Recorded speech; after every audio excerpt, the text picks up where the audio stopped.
Nosso querido Zé Sérgio, o maior ponta esquerda que eu vi jogar. É claro que tivemos Canhoteiro, Pepe, que eu vi, o Canhoteiro eu não vi, o Pepe muito pouco, mas dos que eu vi jogar, maior ponta esquerda, Zé Sérgio, uma maravilha te receber aqui. Boa noite, Zé. Bom, boa noite, é um prazer estar com essas feras todas aí, né? Bacana. Zé Sérgio, você viveu um momento em que o São Paulo era enorme, enorme. São Paulo com 7, 8 jogadores na seleção, um time espetacular, começo dos anos 80. Como é que você está vendo isso tudo? Com tristeza, né? Mas o Vampeta tem culpa disso aí, né? Começou aquela agitação de Bambi aí, ó. O pessoal ficou meio revoltado. É pós-Sérgio Chulapo. Pós-Sérgio Chulapo. Mas é com tristeza, realmente. E o São Paulo não é questão só da torcida. A gente não admite uma situação dessa, é lógico. Mas já faz um bom tempo que o São Paulo não consegue se acertar, né?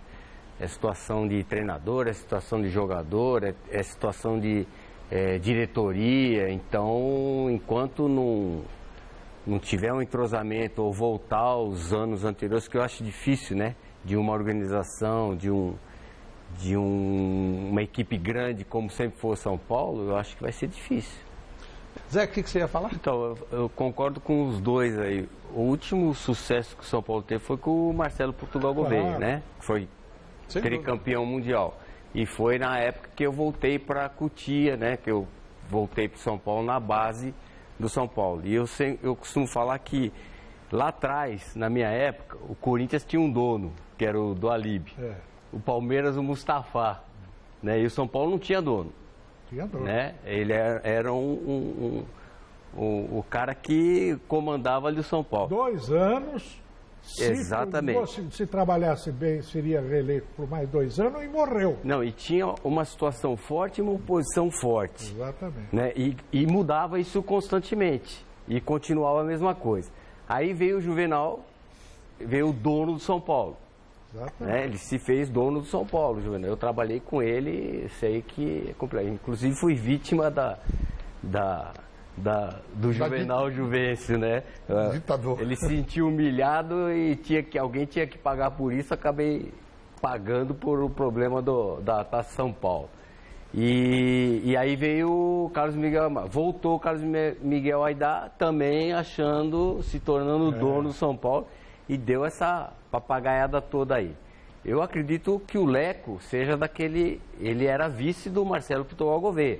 Mas ele vai ter muito trabalho para reverter essa situação. Ô Zé, e aí? Essa mudança toda pesa, não pesa? É desculpa? Na minha opinião, o pior problema do Corinthians foi a saída do Tite, né? Porque no início já saiu uma leva boa, né? Ele conseguiu dar uma melhorada, uma armada, mas a saída dele para a seleção. Aí descambou, né, Vampeta? Eu acho que aí... Foi até diretor também, né? Todo mundo falou assim, saiu o treinador, jogador, saiu o diretor também. É verdade, até diretor. Preparador físico. O Vampeta estava falando de treino, o Dario Pereira não treinava, não. Não, é? E nem jogava no interior, só clássico, mas arrebentava. E o Serginho? Hã? Serginho Chulapa? Chulapa não treinava nada. Eu treinava, não sei, mas jogava, não jogava. Chicão queria me bater. Eu treinava e jogava, né? Ainda bem. Mas o Chicão não treinava de jeito nenhum. Mas chegava no jogo... Sócrates? O Zé Sérgio, certa vez, estava no treino do São Paulo, coletivo, e eu estava sentado ali no gramado, que a gente ficava, né? É verdade. Lembra disso? A gente ficava lá na intimidade com os jogadores, e ele foi bater um córner. Aí ele falou para mim, ó, presta atenção. E foi bater o córner e o Valdir ele bateu fechado pro gol, né? Tipo olímpico. E o Valdir Pérez estava distraído e a bola entrou. Ele falou assim, eu falei, por que você fez isso?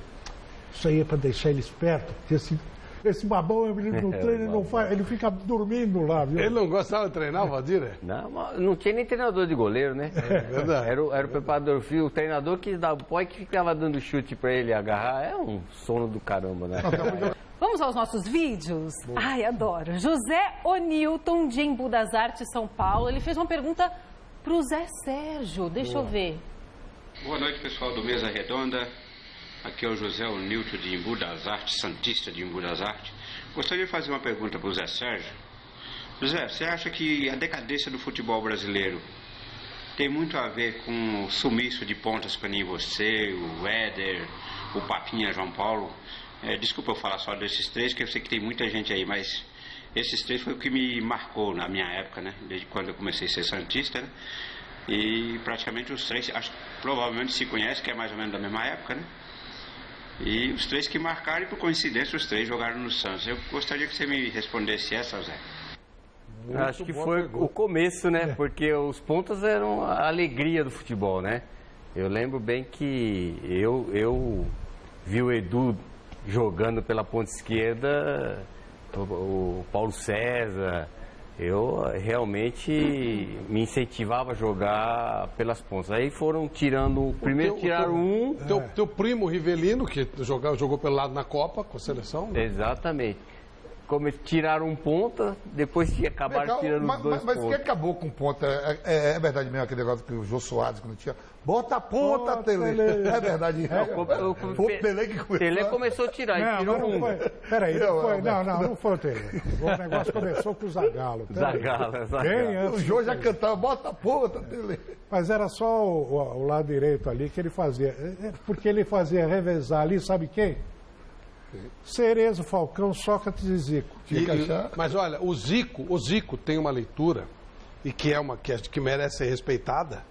É o Zico, né? Ele entende que 82, porque durante toda a eliminatória o Brasil jogava ou com o Paulo Isidoro ou com o Dirceu, por esse lado, para cobrir aquele lado. Quando o Falcão foi chamado, nos 2 primeiros jogos o Cerezo estava suspenso. E aí ele teve que... Não dá para não colocar Cerezo, Falcão, Zico, Sócrates. Teve que tirar o cara da ponta. E perdeu aquele sentido de marcação. E ali o bicho pegou. Ali é que a coisa engrossou. Segundo o Zico, se tivesse aquela composição toda, tanto que no final do jogo, ele até colocou. Mas começa a morrer aqui no futebol brasileiro, a partir desse momento que o Tele começa a mudar? O Zagallo já tinha feito. Começou antes. Porque eu joguei 4 anos na Holanda, a Holanda sempre joga com ponta. Começou com... Agora, hoje em dia, a gente fala, acabou. Pô, não acabou não. Aqui... lá agora está voltando. Na Holanda eu joguei 4 anos. Sempre jogou. A Holanda sempre jogou com 2 pontos centralmente. Tem mais de tua época que ganhava muito menos. Esse volume de dinheiro que você ouve hoje. Imagina um jogador com o teu potencial hoje, que a gente poderia imaginar que você fosse ganhar. Exatamente. A diferença era muito grande de que é hoje do que era antigamente, né? Eles faziam a base por aquilo que o salário de um... Por exemplo, meu pai era contador da FEPASA e a diferença do meu salário no auge para ele não era tão grande como era hoje, não. Não era tão grande. Imagina hoje um contador e um ponta do São Paulo ou da seleção. Tipo assim, o meu pai, o contador hoje ganharia 5 mil, eu ganhava 30, vai. Hoje seria uma proporção muito maior. Muito maior. Muito maior. Hoje o garoto da base. O próprio Zidane fala que é outro mundo. Né? Quando compraram ele pro Real Madrid, ele falou, o quê? Eu valendo isso tudo mesmo? Inverteu tudo, né? Porque o jogador na época do Zé Sérgio, recuando um pouquinho no tempo, ficava torcendo para ir para a seleção para receber um aumento. Receber aumento. Ganha 5, vai para a seleção, passa 15. Então era o sonho dourado ir para a seleção, porque a coisa ia melhorar legal. Hoje, onde o jogador ganha menos, é indo para a seleção. Eu te receber aqui. Muito obrigado, meu amigo. Sucesso. Você tá trabalhando? Não, ainda não. Trabalhando. Você é um cara que já está no nosso meio. Você passou pelo São Paulo, pela Ponte, por várias equipes importantes. Você é um cara que precisa estar no nosso meio. Você é um cara do bem, os caras do bem são poucos do nosso futebol. Obrigado, viu, Zé? Eu que agradeço a oportunidade. Prazer enorme falar com você.